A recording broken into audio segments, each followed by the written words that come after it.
আসসালামু আলাইকুম। আজকের ওসমান হাদির বিষয় নিয়ে একটু আলাপ করব।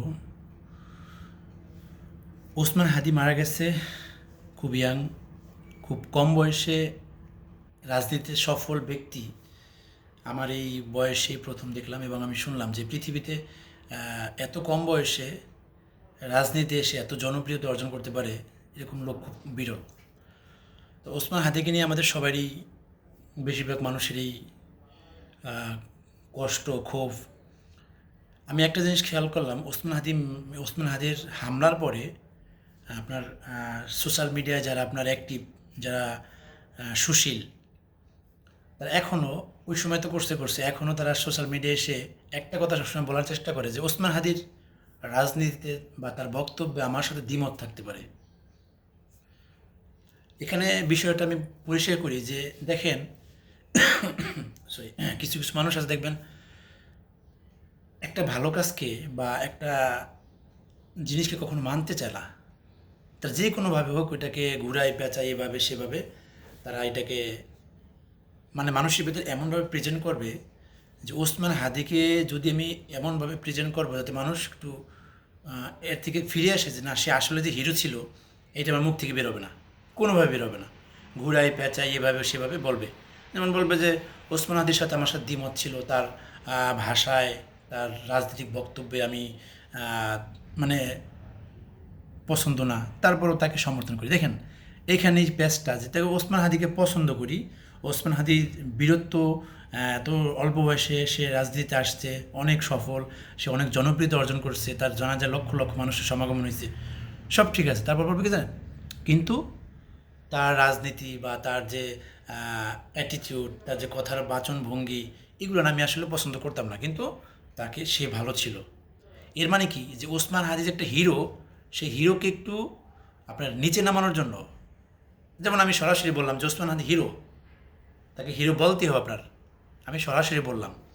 কিন্তু এখন যদি আমি বলি যে ওসমান হাদি ভালোই ছিল, কিন্তু তার এই কাজটা একটু সমস্যা।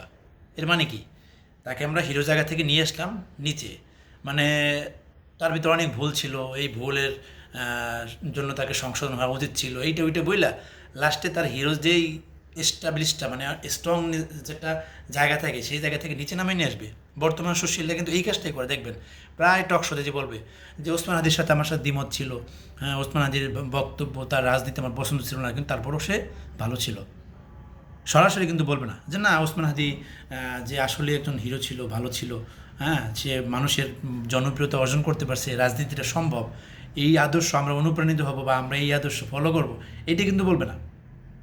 প্রায় বুদ্ধিজীবী যারা আপনার ওই যে ভারতপন্থী বুদ্ধিজীবী যাকে বলা হয়, সেখানে প্রথম আলো বলেন বা আপনার ওই যে ডেইলি স্টার বলেন, হ্যাঁ তারপর আপনার ওই যে মানে ভারতপন্থী যেটিগুলো বোঝায় আর কি, সবসময় দেখবেন টকশোতে আসলে বলবে কি যে ওসমান হাদি, হ্যাঁ একটু ঘুরাই পেঁচাইয়া, মানে ওসমান হাদিকে যে এত লক্ষ লক্ষ মানুষ হিরো বানিয়ে নিচ্ছে, সে যে একটা রাজনীতির ধারা পরিবর্তন করে ফেলাইছে, যে পৃথিবীতে বাংলাদেশের রাজনীতির প্রেক্ষাপট কী, কেমন হইতে পারে সামনে, কেমন হওয়া উচিত, ইয়াং জেনারেশনকে সে সঙ্গবোধন করতে পারছে, এই জিনিসটা তারা মানতে রাজি না। তারা বলবে যে ঘুরাই পাচ্ছে। এর মানে কি, এই সুশীলরা, এই সুশীলগো ওসমান হাদি পাত্তা দেয়নি।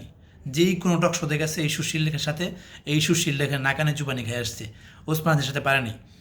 এই জন্য এই সুশীলরা এখন মিডিয়ার সামনে ওসমান হাদি যে হিরো হয়েছে, মানুষের সাথে মানুষের সংস্পর্শে গেছে, মানুষের কাছে যে মানুষের দ্বারা দ্বারা যে ভোট কেমন হওয়া উচিত বা কীভাবে হওয়া উচিত, হ্যাঁ ভোট চাইতে যে ভোটার মানে এমপি মন্ত্রী হইতে যে টাকা পয়সার প্রয়োজন কম হয়, আমি জনবল কম নিয়েও মানুষের কাছে দ্বারা দ্বারা যাওয়া যায়, মানুষের দুঃখ সুখ শোনা যায়, মানুষের সুবিধা অসুবিধা জানা যায়, এই জিনিসটা যে ওসমান হাদি পূরণ করতে পারছে রাজনীতিতে, এই 53 বছরের থেকে পারে নাই। এটা একমাত্র ওসমান হাদি পারছে, যার কারণে ধর্ম বর্ণ সবাই আপনার বিভিন্ন দলের রাজনীতির লোকেরা ওসমান হাদির জানাজা আসছে, কারণ একটাই ক্ষোভ ছিল যে এত অল্প বয়সে, এত কম সময়ে, এত জনপ্রিয়তা, এত মানুষের সাথে সম্পৃক্ততা কেউ করতে পারে নাই। এই জিনিসটা সুশীলরা এখন মানতে পারে না। প্রায় টক শো দেখবেন, হ্যাঁ সরাসরি বললেই তো হয় যে ওসমান হাদি ছিল নাম্বার টপ লেভেলের, তার চিন্তা চেতনা সবার এই বাংলাদেশে যে বর্তমান রাজনীতিতে যারা আছে তাদের চেয়ে ঊর্ধ্বে ছিল, বলতে হবে। কিন্তু সেটা বলবে না, সব সময় দেখবেন ঘুরাই পেঁচায়া, মানে যে সরাসরি বললে হয়তো বলবে যে ওসমান হাদি বড় হয়ে যাবে, এই জিনিস তার মানতে রাজি না।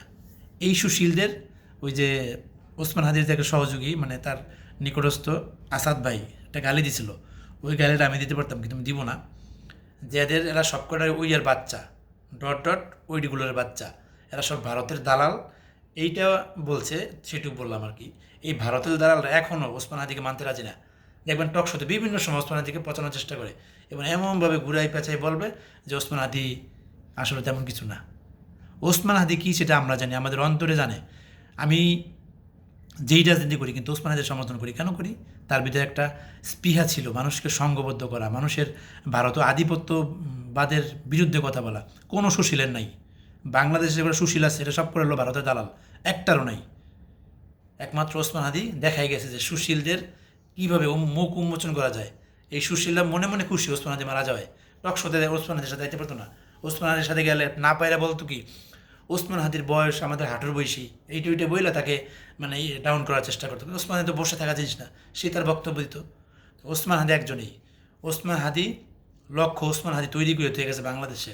এই সুশীলদের এই চেতনা বেঁচে খাওয়ার দিন শেষ, ওসমান হাদির বাংলাদেশ সামনে ইনশাল্লাহ।